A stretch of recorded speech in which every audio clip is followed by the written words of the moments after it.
Funding for KETC local productions is provided in part through the generous support of the Arthur and Helen Baer Charitable Foundation. And this Emmy Award-winning program wouldn't be possible without your support. Thank you to the members of Channel 9. You make it possible. This is me being the middleweight champion from London, England.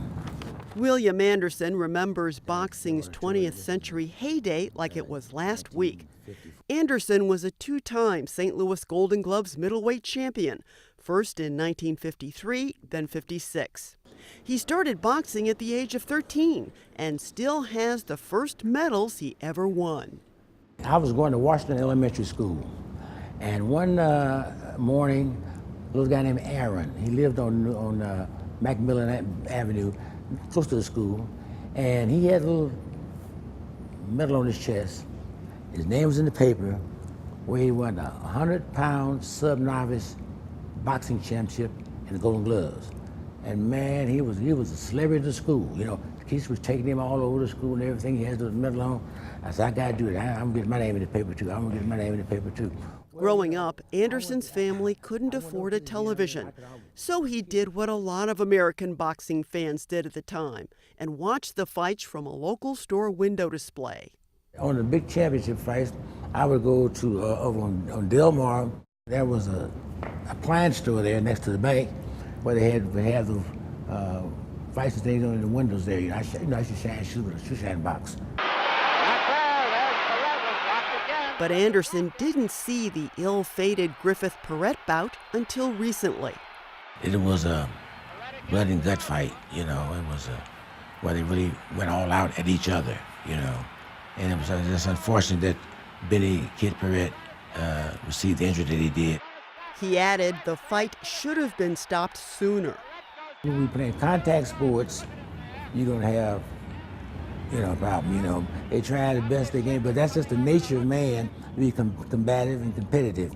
Anderson boxed professionally for 2 years, then joined the St. Louis City Police Department. During his 30-year career, he was also a boxing coach. Here's Sergeant Anderson with his first City Golden Gloves championship team in 1981. He's also coached contenders in St. Louis's annual Guns N' Hoses competition between amateur boxers in the city police and fire departments. Anderson has been honored as Coach of the Year by the St. Louis Amateur Boxing Association and in 1996 was inducted into St. Louis's Boxing Hall of Fame. Today, Anderson runs a boxing gym for at-risk youth at Innovative Concept Academy, which has the support of the Police Athletic League. One wall displays Anderson's history in pictures. He's rubbed elbows with heavyweight champions including Mike Tyson, George Foreman, and Evander Holyfield. He was a friend of the late Sonny Liston and was a major source of information for the 2000 book The Devil and Sonny Liston. But for all the accolades, he treasures most the friendships he's made in boxing, a sport he called his salvation. It teaches a lot of respect for each other guys, and it does matter what people think about you, think of you. If you gotta have a good reputation, you gotta be a clean liver, and you gotta, do the right thing. That's why I teach these boys.